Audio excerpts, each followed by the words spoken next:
our fathers from our youth even until this day, and have not obeyed the voice of the Lord our God. Have not obeyed the voice of the Lord our God. Now let's go to Hosea, the 1st chapter.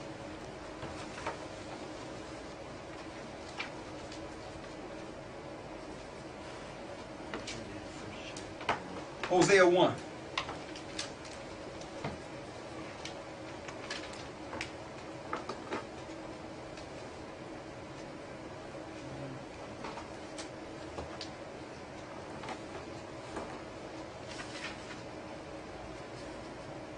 Go ahead. The word of the Lord that came unto Hosea, the son of Beri, in the days of Uzziah, Jotham, Ahaz, and Hezekiah, kings of Judah, and in the days of Jeroboam, the son of Joash, king of Israel. So this was the days of Jeroboam when he was going off, like when you read in 2 Kings, the 17th chapter. Read. The beginning of the word of the Lord by Hosea. And the Lord said to Hosea, Go, take unto thee a wife of whoredoms and children of whoredoms. For the land hath committed great whoredom, departing from the Lord. What is great whoredom? Departing from the Lord. What is this? The worshiping of other gods. That's spiritual whoredom or spiritual fornication. Now you understand in Revelation 17 where it says, Mystery, Babylon the Great, mother of harlots. To let you know that a church will be set up that will purposely have you spiritually fornicate against the Most High. And it will be spread throughout the whole earth to make all people spiritually fornicate with a new God. That's the mystery, because everyone thinks that this church is the holy church of the Most High. The mystery is you're fooled. It's actually the mother of all the whores. And their missionaries is just setting up what? More whorehouses. Read the next verse. So he went and took Gomer, the daughter of Diblaim, which conceived and bare him a son. Go ahead. And the Lord said unto him, Call his name Jezreel, for yet a little while, and I will avenge the blood of Jezreel upon the house of Jehu, and will cause to seize the kingdom of the house of Israel. And it shall come to pass at the day that I will break the bow of Israel in the valley of Jezreel. Go ahead. And she conceived again, and bare a daughter. And God said unto him, Call her name Lo-Ruhamah. Call her name Lo-Ruhamah. That Lo-Ruhamah is not pitied. So the daughter that would come from this whore would be what? Not pitied. That means straight wrath is going to come down on you, and there will be no pity. Now we can understand how that happened in 70 AD when the Romans encamped around Jerusalem and started killing them. And people started eating children and killing themselves. Blood was all over the place. The Lord didn't have any pity on Israel. When the other nations came into Israel and started taking them over and destroying them and taking all their riches, the Lord had no pity. So this story is a metaphor of what Israel would go through. Read on. For I will no more have, go ahead. For I will no more have mercy upon the house of Israel, but I will utterly take them away. I will utterly take them away. Taking them out of the land. Link it up to 2 Kings, the 17th chapter. That's why Israel is not in the land. More proof that the children of Israel are scattered. So those that are in the land cannot be the people. Read.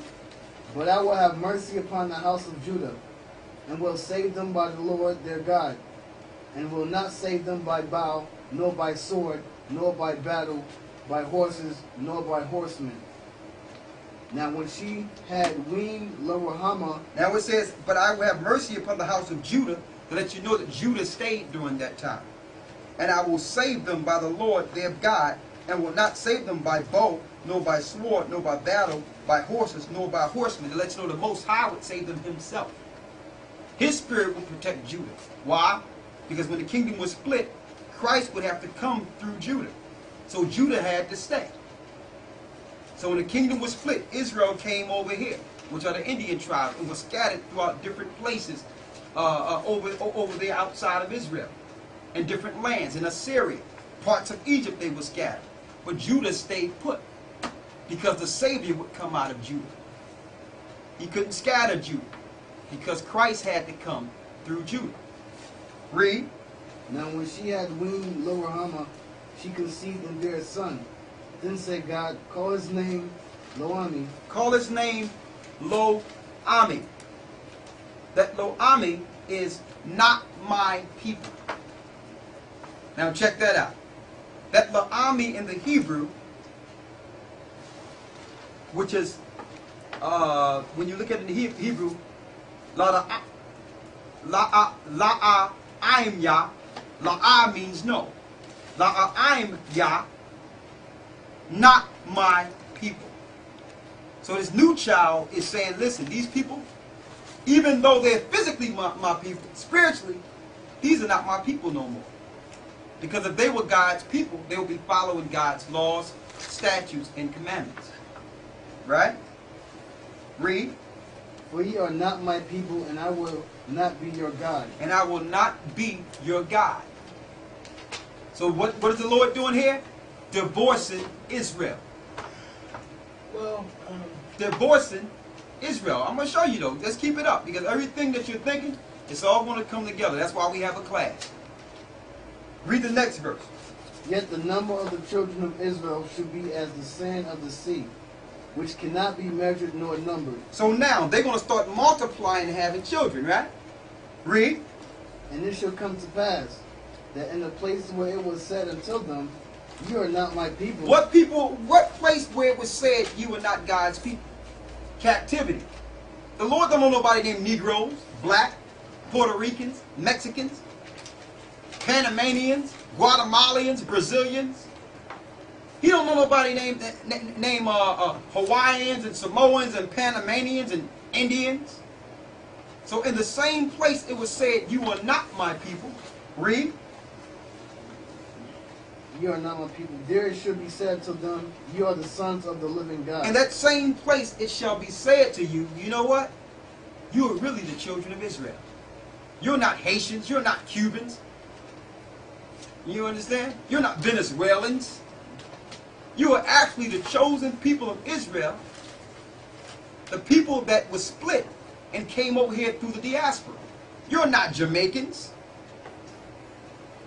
Because God never named you that.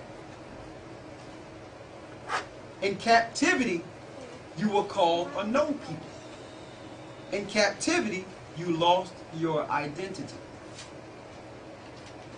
The Lord don't know Dominicans. The Lord called you Simeon. The Lord don't know Haitians. He called you Levi. Read on. Then shall the children of Judah and the children of Israel be gathered together, and appoint themselves one head. And we know who that one head is, right? That's Christ. That's the marriage. It's coming together, right? Yeah, it is. That's the marriage. Read. And they shall come up out of the land, for great shall be the day of Jezreel. Jezreel is just another name for Israel. Right? Now, that's the marriage in the Old Testament. There's a lot of other scriptures we can use, but let's go into the New Testament. Let's go to St. John 3 and 25.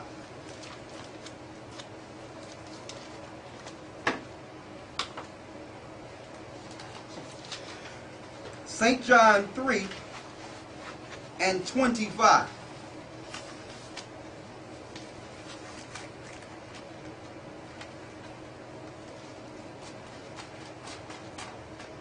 Let's start there. Can you read that for me, brother? Then there arose a question between some of John's disciples and the Jews about purifying. And they came unto John and said unto him, Rabbi, he has